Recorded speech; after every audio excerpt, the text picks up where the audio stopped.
ইব্রাহিম নবীর বয়স যখন ৮০ বছর, আল্লাহ ইব্রাহিম নবীরে ডাক দিয়ে বলেন, ইব্রাহিম, তোমার খাতনার কাজটা হয় নাই, নিজের খাতনাটা নিজে করে ফেলো। সুবহানাল্লাহ।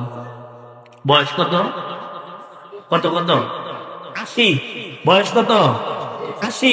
আবু হুরায়রা রাদিয়াল্লাহু তাআলা আনহুর বর্ণনা এটা। উনি আবার আরেকটা হাদিস, সবগুলো হাদিস গবেষণা করে সবচেয়ে অথেন্টিক হাদিস এটা, যেটা সহিহ বুখারীর 3356 নম্বর হাদিস, ৮০ বছরের হাদিসটা।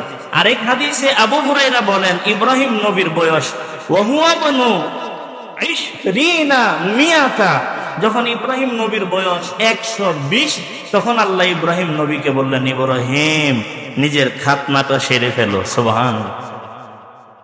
আল্লাহ আদেশ করছে বয়স ৮০, আমরা ৮০টাই নিলাম। ৮০ বছর বয়সের একজন বয়োবৃদ্ধ মানুষকে আল্লাহ ডাক দিয়ে বলেন, ও মিয়া, তোমার খাতনাটা তুমি করে ফেলো, লজ্জাস্থানের উপরের ভাগ, উপরের চামড়াটা কেটে ফেলো।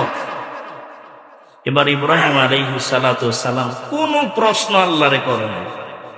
ইব্রাহিম আলাইহিস সালাতু সালাম কোন প্রশ্ন করে নাই, বরং হাদিসের শব্দ ওয়াহুয়া ইবনু ৮০ সানাতাম বিল কদম।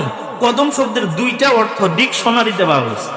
একটা হচ্ছে অর্থাৎ লজ্জাস্থানের উপরিভাগের চামড়াটা কাটার মতো একটা জিনিস দ্বারা, একটা হাতল দ্বারা, একটা কুঠার দ্বারা ইব্রাহিম নবী কোনো কথা ছাড়া নিজের লজ্জাস্থানের উপরিভাগের চামড়া অংশটা কেটে ফেলে দিলেন। সুবহানাল্লাহ। ৪ নম্বর পরীক্ষা, বয়স ৮০। বয়স কত? ৮০ বছর বয়সে ইব্রাহিম নবীর খাতনা কার্য আজম দিয়া করেছে না নিজেই? আজম আছে, ডাক্তার নিজেরটা নিজেই করছে। এটা আল্লাহ বলছে বয়স ৮০। ৮০ বছরের মুরব্বীরা ভাবতেছে এটা তো একটা সারপ্রাইজ কথা, মানে তাজ্জুবের বিষয়। ৮০ বছর বয়সে আবার লজ্জাস্থানের উপরিভাগের চামড়া নিজের হাতে আবার কাটি কেন? কঠিন ব্যাপার। ৮০ বছর বয়সে ইব্রাহিম নবী তার খাতনা কার্য সম্পন্ন করছেন। আল্লাহ প্রেমে হাবুডুবু খাওয়া ইব্রাহিম নবী, আল্লাহ খালি অর্ডার করেন, ইব্রাহিম নবী পালন করেন, কোনো প্রশ্ন নেই, কোনো প্রশ্ন নেই। এবার ৮০ বছর বয়সে খাতনা কার্য সম্পন্ন করলেন। ইসমাইল